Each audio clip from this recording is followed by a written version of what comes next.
Hey everybody, the Reeswirl here, and welcome back to more Mass Effect. Okay, let's actually talk with Liara. First time we get a chance to.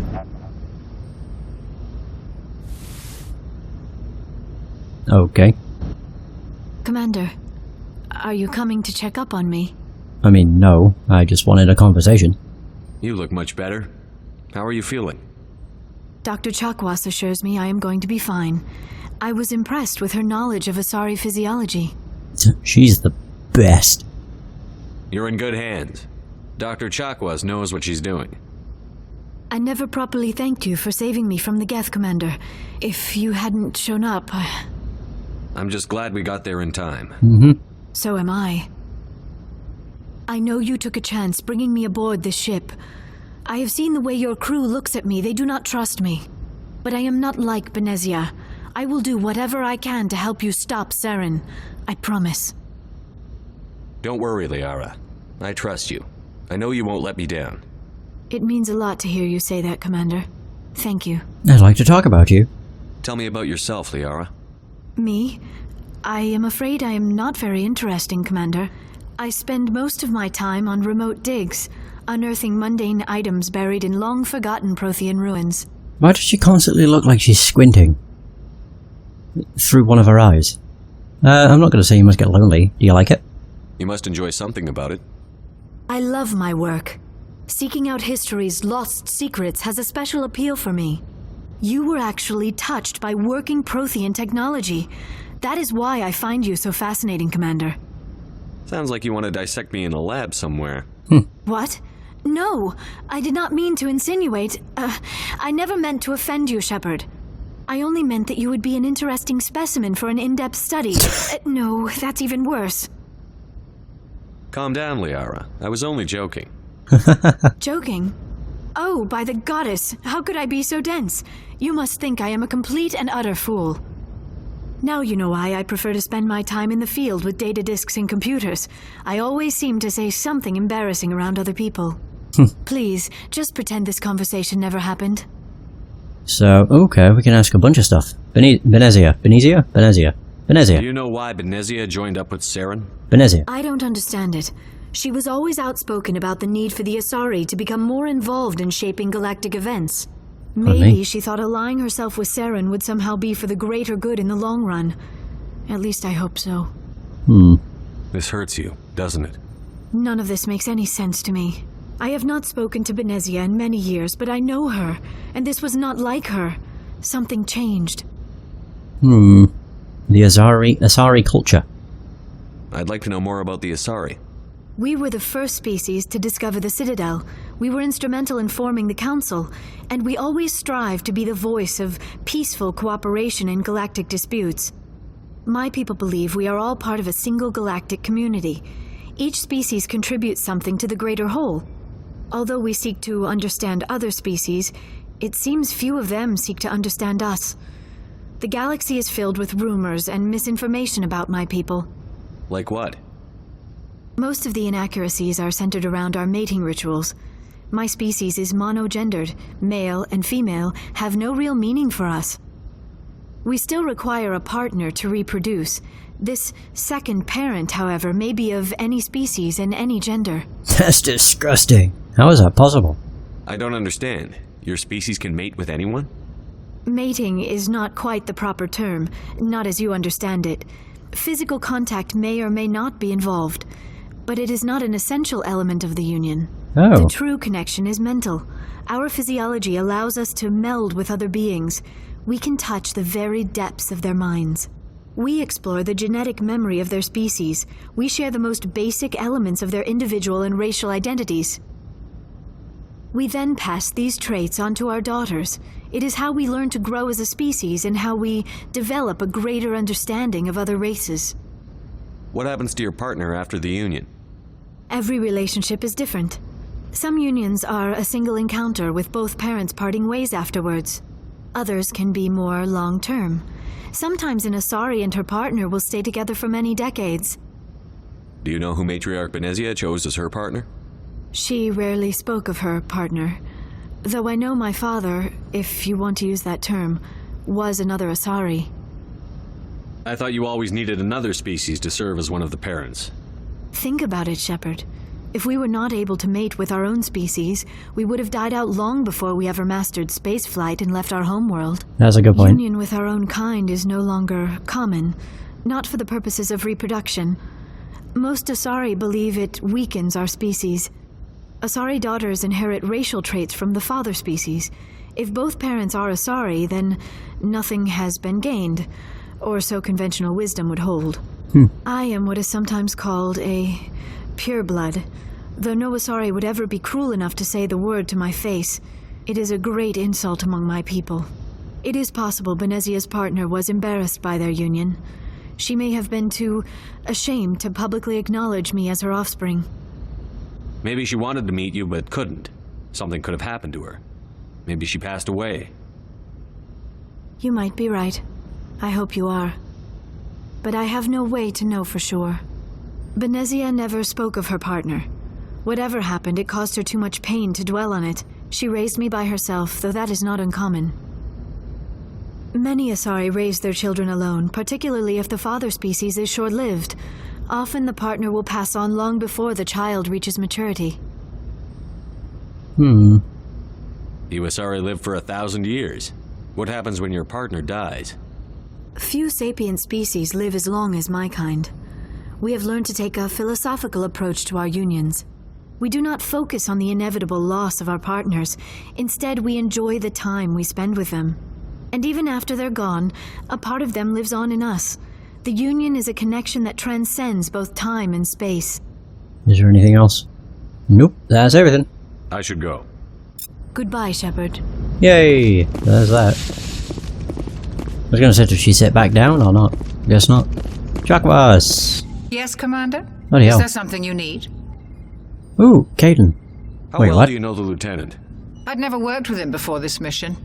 But he has an impressive service record. Over a dozen special Wait, doesn't she talk about his biotics? Tends to keep to himself, though. Bionics, Maybe because even. of the headaches. It's not easy being an L2. What does that have to do with it? Well, most biotics now use Oh, the it is biotics. L3 implants. Lieutenant Alenko was wired with the old L2 configuration. Sometimes there are complications. Yeah, we've been over that. How did you end up serving on an Alliance ship? I enlisted right out of med. Yeah, and this is the same. But Okay. humanity needs the Alliance if we want to I should go. Goodbye, Commander. Just sped right on through the conversation. That was great. Ah, that is Caden. Yeah, we've already spoke to him. Alright, so that's Caden, Liara, and then everybody else, I think, is down below in the dock. I want to go back to the Citadel anyway, because there's more quests that are going to show up. Because it'll be our second, not encounter, second visit, I guess? Yeah, the second visit, I think it only takes place once you've actually completed a main mission. Yeah. I also want to see if I've screwed up the fan mission. I may have. Because what you were supposed to do, I think, is once you became a Spectre, you were supposed to leave the Citadel and then come back. And then go and do a main mission. It might be fine, but I guess we'll find out. Garrus! My friend! Commander, how are you? You and CSEC. Why did you want to be a CSEC officer in the first place? That's a good question. There were several reasons, I guess. Like what? Probably the same as most officers. I wanted to fight injustice, wanted to help people. I guess my father had something to do with it too. He was CSEC, one of the best. Oh. I grew up hearing about his accomplishments or seeing his picture on the vids after a big arrest. He's taking my resignation pretty hard. That's tough, but you'd think he'd be impressed you're going after Saren. My father's a CSEC man to the bone. Do things right or don't do them at all, he says. He thinks I'm being too rash, too impatient. He's worried I'll become just like Saren. He actually talked me out of becoming a Spectre when I was younger, for the same reasons. You were asked to be a Spectre? Well, I was targeted as a possible Spectre candidate, me and about 1,000 other Turian military recruits. Holy crap. I could have received special training, but my father didn't like it. He despises the Spectres. He hates the idea of someone having unlimited power with no accountability. He wouldn't like you, Commander. No offense. I suppose I can understand his concern. You can. But Saren's not going to play by our rules, C-Sex rules. If you want to nail Saren, you need to send someone who isn't restricted by policies and procedures. I mean, that's true. Don't get caught up in the details, Garrus. We'll find him and then we'll stop him. That's all you need to know. Good point. Thanks, Commander. You're welcome, Garrus. I mean, I can understand the whole not liking people that have unlimited power, because when you have unlimited power, it's very easy to abuse it. Commander, you have a minute to talk? Sure. I keep an open door policy.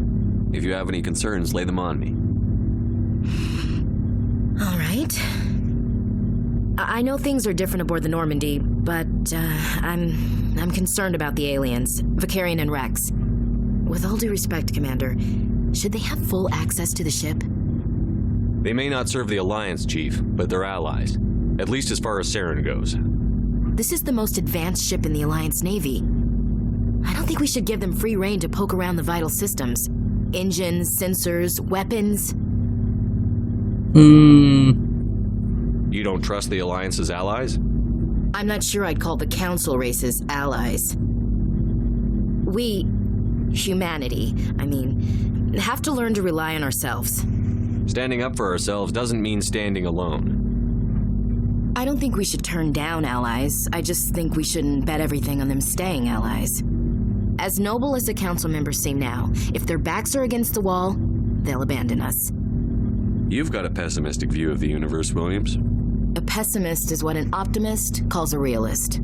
Look, if you're fighting a bear and the only way for you to survive is to sick your dog on it and run, you'll do it.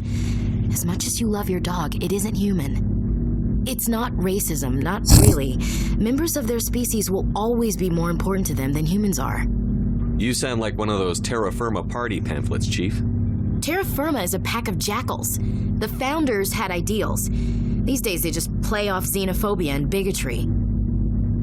I hope my reasons are more rational. My father, grandfather, great-grandmother, they all picked up a rifle and swore the oath of service. I guess we just tend to think of Earth's interests as our own. All right. I like just I shut can see up. where your concerns are coming from, Williams. But this is a multilateral mission. You're going to have to work with aliens, like it or not. It won't be a problem, Commander. You say jump, I say how high. You tell me to kiss a Turian, I'll ask which cheek. What about me? Wait, what? It's tempting. Yeah, sure. Would you kiss anyone I ordered you to? That depends, sir. If you ordered me to kiss a superior officer, that would be a violation of the regs concerning fraternization. That would make it an illegal order. I'd be required to decline and relieve you of command. Sir. Good job as a joke, eh? What's your opinion on the last mission? Not sure I buy Dr. Tassoni's story about her and her mom not talking. They're family, right? I think she's being straight with us. Or at least, I don't think she lies very often. Yeah, she's probably really bad at it. Yeah. Hey, want me to ask her about her sex life? Might be illuminating. I don't think she's used to teasing. Good-natured or otherwise. No fun, Commander. Too bad those ruins got destroyed. I mean, they lasted thousands of years. That's impressive. Yeah. We'll talk later, Williams. Looking forward to it, sir. Hey, 30 more XP. So, we've got Saren on the run. It won't be long now. Saren's good, but I'm better. Good. He's rotten. To the core. I could tell as soon as I met him. Why didn't you tell me this sooner? I would have if I thought it was important. That's true. I think I'd like to hear about it just the same. This was a while ago. A bunch of mercs were bragging about a job out near the edges of the Terminus systems. They said it paid well and the boss was never around to ride them. They said he was looking for more men, too. So I checked it out. Huh.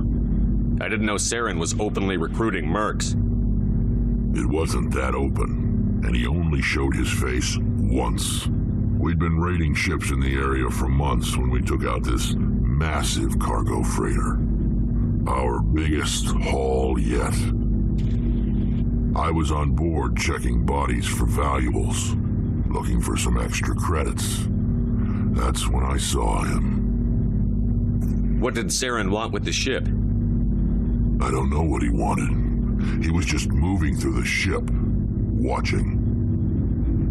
A couple of the mercs called him by name, but he never spoke to them. Never spoke to anyone. I had a really bad feeling about him, so I got the hell out. Didn't even wait to get paid. Oh, cargo? What kind of cargo was the freighter carrying? What was Saren after? I don't know. All I saw on that ship was food and medical supplies. There were some basic weapons, but nothing big. If there was anything of value on that ship, I didn't see it. That's why I didn't mention it sooner. And the ship? Whose ship was it? There was a Volus trading vessel. Big one. Lots of guards. But they were no match for us. That's the only time you saw him? Yeah. Didn't even know who he was. Still wouldn't if I hadn't joined up with you. But my instincts were right. Every other merc on that mission turned up dead within a week. Every damn one. Oh. Are your people really dying? We're sure not getting any stronger. We're too spread out. None of us are interested in staying in our own system. Okay. Lots of species have left their homes and prospered. But they go to colonize new worlds. We're not settlers. We're warriors. We want to fight. So we leave. Hire ourselves out. And most of us never go back. What can you tell me about the genophage? Ask the Solarians if you want details. They made it. All I know, it makes breeding nearly impossible. Thousands die in stillbirth, and most never get that far. Every Krogan is infected. Every one. And no one's rushing to find a cure. Jesus. Why don't the Krogan try to find a cure? When was the last time you saw a Krogan scientist? You ask a Krogan, would he rather find a cure for the genophage or fight for credits? He'll choose fighting every time. It's just who we are, Shepard. I can't change that. Nobody can. I see. So long, Rex. Oh. Shepard. Was not expecting that to be the end of the conversation. Do you have anything else? Shepard. Yeah, bro. Oh, there we go. Alright. Rex. I love when conversations are like that. It's just so funny. They just say each other's name and then leave. Oh. Why couldn't I get that before? Shepard. Rex. Tali! Oh, hello, Shepard. Oh, she sounds sad. Are you okay? I don't know. Your ship is amazing, and your crew's been really great to me, especially your chief engineer. But I just sort of feel out of place. The Normandy runs so smooth it feels like we're not even moving, and the engines are so quiet. How do you sleep at night? The silence wakes you up? Back on the flotilla, the last thing you want to hear is silence. It means an engine's died or an air filter shut down. Oh. I guess you don't have to worry about that here. But old habits die hard. But it's more than just the silence. This ship feels so empty. It's like half the crew is missing. Back home, I couldn't wait to go on my pilgrimage. I couldn't wait to get away from the crowds. Now that I'm out here, I kind of miss them. Sometimes we don't appreciate what we have until it's gone. That's true. I'm starting to wonder if that's what the pilgrimage is really about. It's given me a whole new perspective on my people and our culture. You know, there's always a few who go on their pilgrimages and never return. I always assumed something bad happened to them, but maybe they just wanted a different life. You do plan to return to the migrant fleet, right? I could never abandon my people, Shepard. I will go back eventually. But we have to stop Saren first. Otherwise, I might not have a home to go back to. Oh, wait, we've already been over this, haven't we? Tell me about your people. Yes, we have. Our lives aren't easy. There are set. Unfortunately, we have had to surrender Okay, many cool. of the freedom. Yeah, Like we've what? done it. Bye-bye. I should go. See you later. Oh, that was nothing new. Alright, well, there we go. Right, time to leave with the bloody wonky head. Oh, Shepard, you're the worst. Either way, I want to go back to the Citadel anyway. Whoop. Whoa. Yeah, there's just a few things that have popped up. There's, I think, a few new missions that have unlocked, and also the next stage of the fan. Assuming it's not completely failed, which is entirely possible. Yeah, we'll find out though. Alright.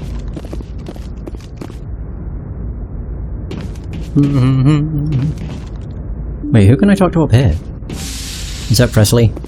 Yeah. Oh wait, no, the dot wasn't even there. Cool. Open! There's still so many things I can go to. Theorem. I wanted to zoom out. Yeah, zooming out is what I wanted, not exit. Oops. Wait, so that's theorem. Hey, Mocha. How's it going? So if I went to travel to Armeni, does it actually travel, or does it just tell me some stuff? Whoa.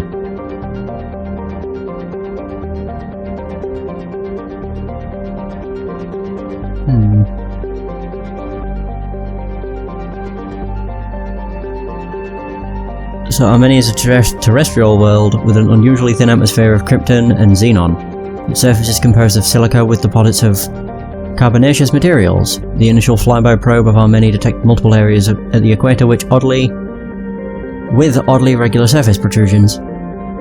Closer investigation revealed these as millions of elaborate crypts a few meters below the surface, left by a long extinct spacefaring species called the Ziof. Many human universities wish to perform archaeological excavations. Council law holds grave sites as sacrosanct, however, and the matter has been tied up in court for a decade. I may have been able to go on to this one. I kind of want to, but I'm also like, I can't. Oh, never mind. I just realised travel isn't an option. I wonder if that's the case with a lot of them. Are they just there for lore? Like arcanes. I can survey the planet. A small hydrogen helium gas giant. Arcanes has been developed as a full-featured, if modest, stopover for ships hauling refined materials from Theorem. In addition to a powerful magnetic field to dump drive charge, Arcanes has a largely automated infrastructure of helium-3 refining and, oh my god, deuterium mining on its many water ice moons. Survey! Gas deposit surveyed. Scans of this gas giant have detected a large concentration of nitrogen. Cool. Alright, so yeah, I guess the planets are literally just here for, like, lore. Yeah, because I can't travel to any of the others. Interesting. Because when I first went to this galaxy, before I went to Theorem, I'm like, holy crap, there's 5 planets? That's a lot of stuff. But now I understand that I can only go to one of them. Zakros is a terrestrial world with a nitrogen methane atmosphere containing trace amounts of hydrocarbons. Its frigid surface is mainly composed of water ice and hydrocarbon slush. Most of the surface is not solid enough to support the full weight of a landed ship. If approach is necessary, use shuttles or keep the ship's mass effect envelope up. Damn. I suppose... oh my god, I exited instead of zoomed out. I suppose the reason there's multiple ships is to make it more believable, as opposed to just, you know, in this galaxy there's one planet. I suppose it's cooler when there's multiple. Oh, there's another. I don't think I looked at this one. Or did I? Maybe I did. Oh, I didn't. So Phaistos is a small terrestrial with a trace atmosphere of carbon dioxide and xenon. The surface is scorching hot and mainly composed of sulfur and various... is it silicates? There is little of interest on this desolate world. Alright. Cool. Right, let's zoom out again. So that's Sparta, Macedon. Oh my god, there's so many! So if I went to... Oh, I don't want to travel, I just wanted to, like, look inside to have a look. Oh god, I actually have to sit through this. I shouldn't... They shouldn't need to do this. Message coming in. Whoa. Patching it through. Commander Shepard, my name is Nasana Dantius. I have a job for you. I can't say any more in an unsecured communication. If you're interested in hearing my offer, meet me on the Citadel so we can talk in person. I'll be waiting in the Diplomat's Lounge on the Presidium. Who the bloody hell was that? I only came here because I wanted to look at more planets. So we have Malka.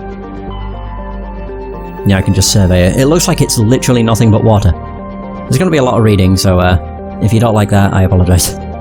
Malka is a large hydrogen-helium gas giant with traces of chlorine and sulfur in the atmosphere. Its massive gravity well tugs many asteroids from the outer belt inwards, past the orbit of Altair and Daedalus, and eventually settle into the inner belt. Malka's orbit is congested with hundreds of captured moons. Most last only a few thousand years before being ejected, dragged down into the atmosphere or ripped apart by tidal forces, and added to the gas giant's immense rings. Attempting to navigate this chaotic environment is hazardous at best. Ships without military-grade kinetic barriers are likely to suffer catastrophic impacts. Survey. A large concentration of hydrogen. Oh, there's Daedalus. Commander, I'm picking up a signal from the planet's surface. Oh. It looks like an automated distress beacon. Oh, I can actually land here. Wow. Oh, I'm tempted to go, but I want to go back to the Citadel.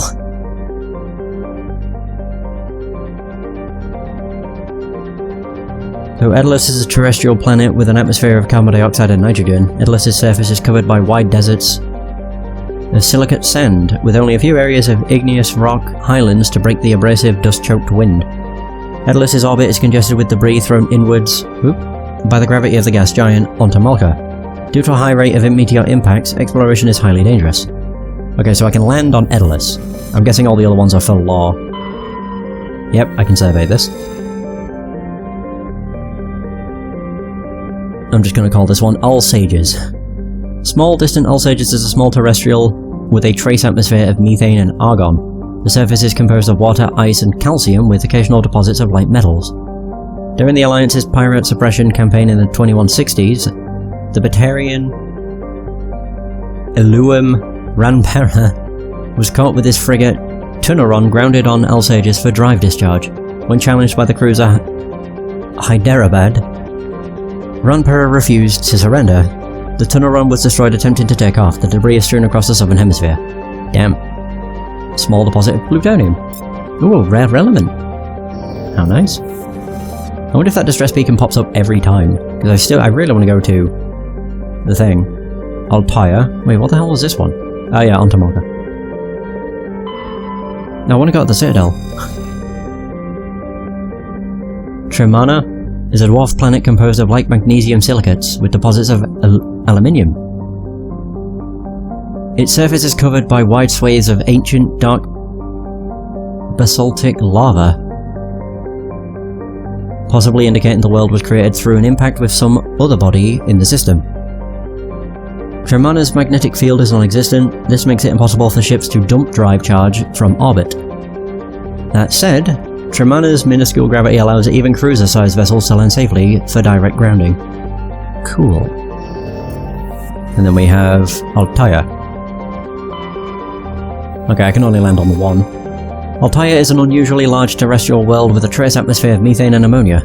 The surface is frozen and mainly composed of sandstone and other sedimentary rocks with deposits of iron and chlorides. Judging by the sedimentary composition of the crust, it appears that Altair once possessed an atmosphere thick enough to support some form of liquid. What cataclysm stripped the atmosphere and left the planet to freeze is not currently known. Day length. 47 hours. Damn, that'd be awesome. God, can you imagine if a day lasted 48 hours but you only had to sleep for 8? That'd be incredible. I'm tempted to go to Edelus just because then I could finish the Artemis Tower system and then go back to the Citadel.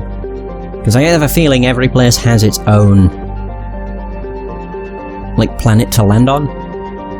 Yeah, like every system has its own place it could land on. Wait, did I read this one? Shermana. Just double checking there's not another planet. Wait, 1, 2, 3, 4. Okay, yeah. 5 rings. Cool. Yeah, I'll go here. Why not? Let's see.